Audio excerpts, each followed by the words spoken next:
Hi guys, අද අපි දවල් කෑමට උන්න අරගෙන තියෙනවා රසට හදාගන්න චිකන් අරගෙන තියෙනවා වට්ටක්ක කලවම් මැල්ලුම හදාගන්න අරගෙන තියෙනවා. ඉතින් අද අපි පොල් බැදලා හාල් බැදලා අරගෙන තියෙනවා. ඉතින් ඔන්න අද අපි හතර දෙනෙකුට තමයි මේ කෑම එක.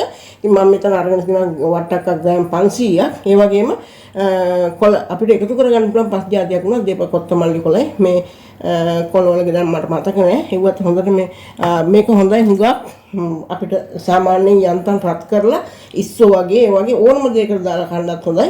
ඉතින් මේක මැල්ලුම හදනවා හරිම රසයි. මම ඔයාලට ඒක අරගෙන තියෙනවා මැල්ලුම හදාගන්න ඔයාලට පෙන්නන්න. ඒ වගේම චිකන් මෙතන අරගෙන තියෙනවා චිකන් ග්‍රෑම් 900ක්. ඉතින් මම ඒකත් හම්බගෙන තියෙනවා හොඳින් හොදගෙන හම්බලා තියෙනවා. ඒකට අපිට උයා ගන්න ලේසි රසට අපිට ඕන විදිහට හදාගන්න පුළුවන්. මෙතන අරගෙන තියෙනවා සුදු ලුණු ලොකු දෙකක් අරගෙන පොඩි එකක් කපලා තලාගෙනත් අරගෙන තියෙනවා තක්කාලි එකක් තියෙනවා ඒ වගේම මාළු මිරිස් කල්ලක් කපාන තියෙනවා ඒ වගේම කරපිංච තියෙනවා ලුණු එකක් කපාන තියෙනවා මෙතන තුන පහ අපි බෙදපුවා ඉතින් ගොඩක් ಜಾති එකතු කරන රසට බාගට බෙදලා අරගෙන තියෙනවා මිරිසුත් බාගට බෙදලා අරගෙන තියෙනවා ලුණු තියෙනවා මෙතන තියෙනවා උළු හාල් බෙදලා කරමුන් මෙහෙම එකතු කරලා ගම්බිරිස් තියෙනවා කුරුඳු පොතුයි ඉතින් මෙතන අද මම අරගෙන තියෙන්නේ පොල් කිරි අද අපි පොල් ගාලා තමයි මිටි කිරි අරගෙන තියෙන්නේ. ඉතින් මිටි කිරි දිය කිරි එකතු කරලා ඒ වගේම හාල් බෙදලා අරන් තියෙනවා. පොල් බෙදලා අරන් තියෙනවා. වට්ටක්ක අරගෙන තියෙන්නේ. ඒ වට්ටක්ක එකට එකතු කරන් තමයි මම ඉතින් අබ එහෙම එකතු කරගන්නවා. අපි අබ එකතු කරගන්නේ නැහැ. ඒක කන්න කැමති කෙනෙකුට එහෙම එකතු කරන්න පුළුවන්. මොකද අබ කියන්නේ ගුණාක් සෞඛ්‍යයට ගුණ දෙයක්. ඉතින් අර ගෑස්ට්‍රයිටිස් එහෙම තියෙනකොට ටිකක් එකතු කරගන්න නැති හින්දා අපි ඔන්න ඒවා එකතු කරගන්න නැතුව අද මේ විදිහට හදාගෙන රසට කොහොමද අපි මේක හදාගෙන අද අපේ දවල් කෑම වෙලා අපි බලමු. රයිස් කුකර් එකේ තමයි අද චිකන් ටික හදාගන්න. අපි ඒක ලුණු මිරිස් එකතු කරගෙන ටෙම්පරාදු පාන් තියාගත්තා. මෙතන මම අරගෙන තියෙන මැල්ලුමට කොත්තමල්ලි කොළ අපි හොඳින් ලියාගෙන තියෙනවා. මෙතන මිරිස් භාගයක් අරගෙන තියෙනවා. ලුණු තියෙනවා. ලුණු කැල්ලක් ලියන් තියෙන කහ කුඩු තියෙන මෙතන අපි අර ගෝවා ගණේටයි ඉතිකොල තමයි ඒ රාබු වගේ තමයි හොඳ ලුණු ටිකක් දාලා මිරිකගෙන තියෙනවා. ඒකට ඒක චුට්ට වෙනවා. ඒ වගේම පොල් සුදු ලුණු අරගෙන තියෙනවා. ඒක අපිට මේවා ඉක්මනට මලව ගන්න ඕන දේවල් වතුර තියෙනකොට වතුර හැදෙන්නේ නැතුව රසට හදාගන්න අපි ඉතින් අර රාබු කොල් වගේ කොලේ ගත්ත කපලා මිරිකලා ලුණු චුට්ටක් දාලා ඒ මම සම්බන්ධ චිකන් ටිකත් මේකට ඒ විදිහටම එකතු කරගන්නවා. ලුණු ටෙම්පරාදුවට එතකොට මේක චුට්ටක් බැදෙනවා වගේ ඉතින් ඒක වෙනම රසයක්. හරි ඉතින් අපි ඒක අපේ වලට පස්සේ තමයි ඒක පහකට කරලා හදාගන්නේ.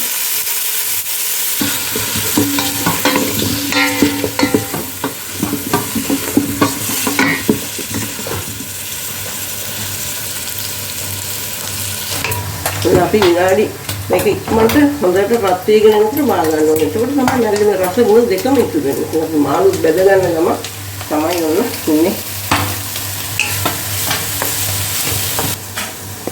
ඔන්න මැල්ලුම අපි හදාගත්තා. ඉක්මනින් හදාගත්තා කොළ පාට හොඳට තියෙන්න, සිතගතිය තියෙන්න.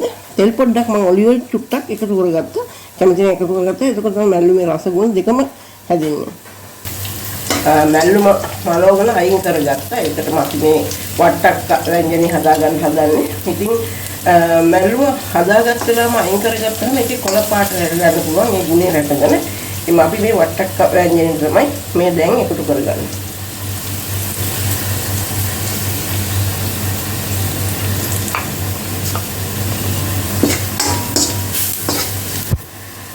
අපිට උපුවට රසට හදාගන්න තමයි මම මේ විදිහට වට්ටක්ක ඉස්සරේ කම්බල ගන්න. ඒකට අපිට මේක ඉරි එකතු කරගත්තාම ලස්සනට රසට හදාගන්න පුළුවන්. හොඳට කෑලි ටික තැම්බිලා. පොල් ඒ කොටාගත් ඒවා මේකටම එකතු කරා පොල් බෙදලා හාල් බෙදලා ඉතින් මේකටම අබත් බෙදලා එකතු කරගන්න පුළුවන්. ඒක රස අනුව ඉතින් ඔන්න අපිට රසට උපුවට විනාඩි 3ක් 4ක් මේක උයා ගන්න ඕනේ. ඒක රසට හදාගෙන තියෙනවා කෑම ටික. තව මේක විනාඩි 3-4කින් ලිපෙන් ඉවත් කරගන්න. එතකොට අපේ දවල් කෑම හදාගෙන ඉවරයි. ඊට පස්සේ අපි තියෙන කෑමට හැම ගන්න තමයි. අපි දවල් කෑම එක මේ විදිහට හදාගත්තා. අපි සුදු බත් හොයාගත්ත බාස්මති ඒ තක්කලි අපි මේ එකතු කරගත්තේ නැහැ. චිකන් එකට ගොරක එකතු කරගත්තා. තක්කලි එකත් කපලා තියාගත්තා. අපිට ඇඹුල් රසට කන්න. මාළු බැදලා තියෙනවා. වට්ටක්ක කරි එක, මැල්ලුම, චිකන් එක. ඔන්න මෙහෙමයි. ඉතින් අපිට කට්ටියට කන්න කට්ටියට කන්න මේ විදිහට කැම ටික අරලා තිබ්බා මේසෙට. දැන් කැමති විදිහට ඕන කෙනෙකුට බෙදාගෙන කන්න පුළුවන්. ඉතින් අපි මේ විදිහට දවල් කෑමක් හදාගත්තා. ඔයාලා මේ මේනු එකක් හදලා බලන්න. හරිම රසට කන්න ගන්න පුළුවන්. ඉතින් ඔයාලා දැක්ක මම චිකන් තම්බගෙන තියෙනවා වට්ටක්කා ඒ විදිහට ඉස්සලා තම්බගෙන තිබුණා. ඒකවල අපිට ඇත්තටම ඒක ඕන විදිහට කාරිය කෑලි පොඩි වෙන්නේ නැතුව හොඳට හදාගත්ත හැකි වට්ටක්කා. එහෙනම් චිකන් නම් ඉතින් අර වැඩියෙන්ම උයා ගන්න ඕනේ නිසායි ඒ විදිහට ගත්තේ. ඉතින් ඔයාලත් අපේ වීඩියෝ එකට කැමති නම් සබ්ස්ක්‍රයිබ් කරලා ලයික් කරලා කමෙන්ට් කරලා ෂෙයා කරන්න.